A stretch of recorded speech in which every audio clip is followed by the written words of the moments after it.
De regreso con ustedes aquí en Con todo y Pensini por Globovisión. Bueno, estamos oyendo hoy música de Coldplay, qué gran grupo.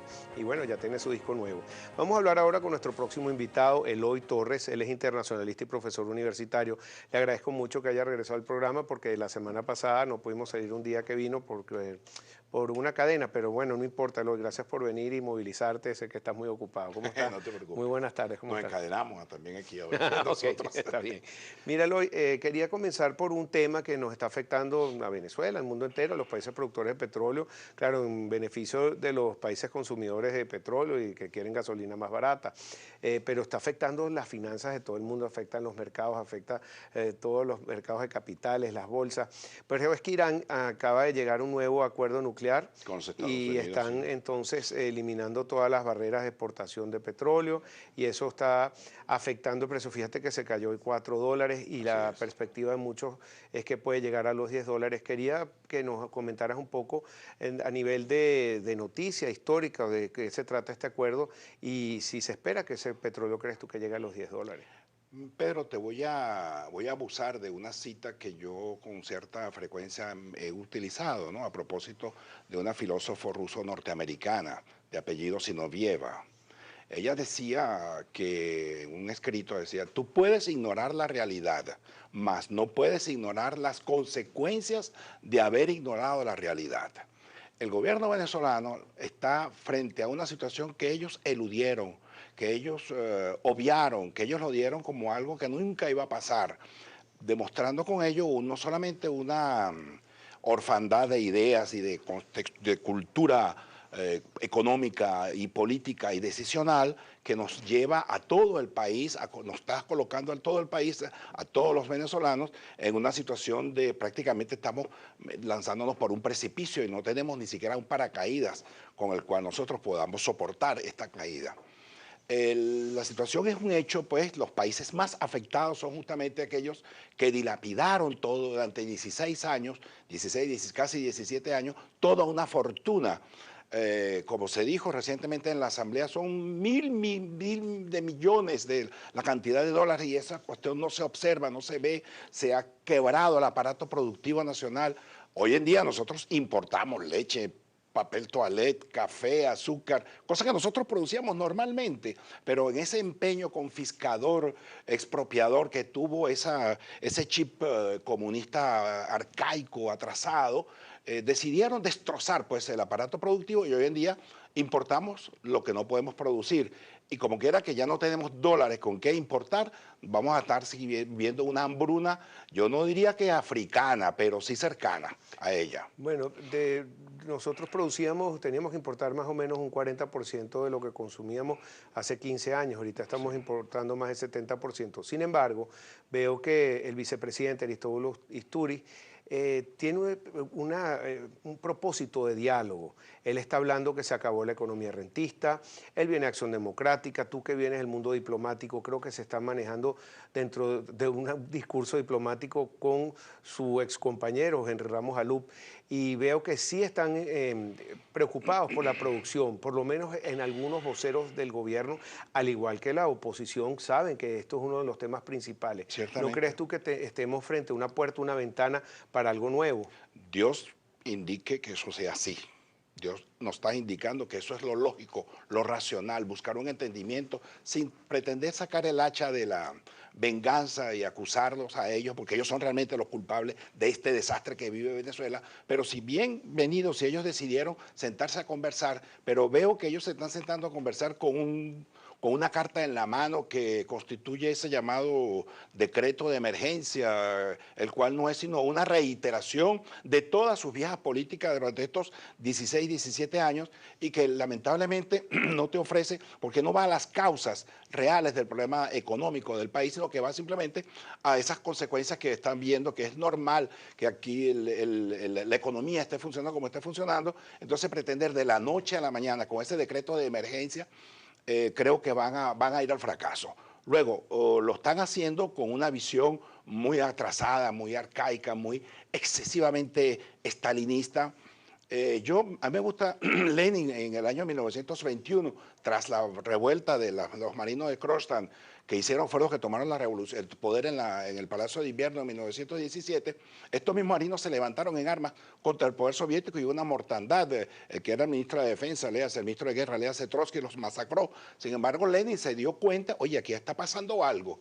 Entonces decidió crear una cosa que se llama la nueva política económica, la cual consistía justamente en devolverle a los empresarios que pudieran emprender y pudieran producir, darle a los campesinos la posibilidad de producir y que vendieran sus productos, sus papas, su azúcar, su arroz, lo que ellos produjeran, a los precios que ellos quisieran.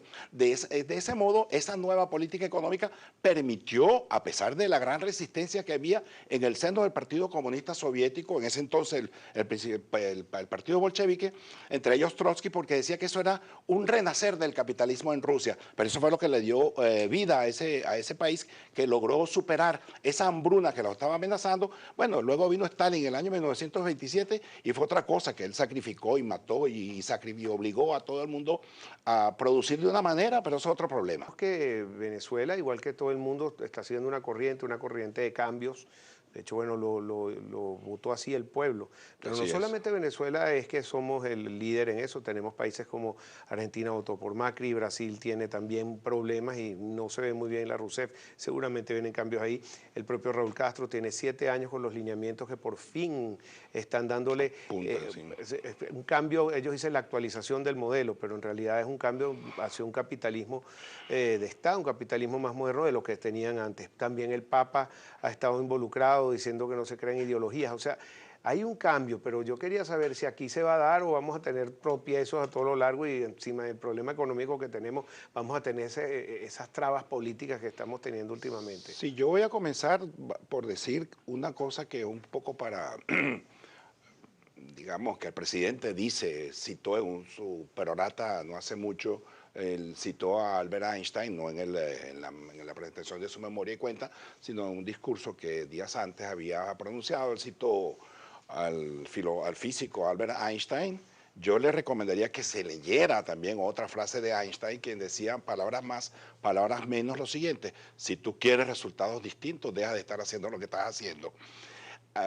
Por eso quiero decir que si él quiere realmente acabar con lo que él llama guerra económica, que no es sino lo que el comunista llamaba comunismo de guerra, sacrificar a la población en nombre de una ideologización extrema, convirtiendo la economía en un hecho ideológico en el que los pobres, los ricos, los buenos, los malos, una visión muy maniquea, pues, ¿no? Si él quiere evitar esa situación, profundizar esa situación, él debe cambiar lo que está haciendo.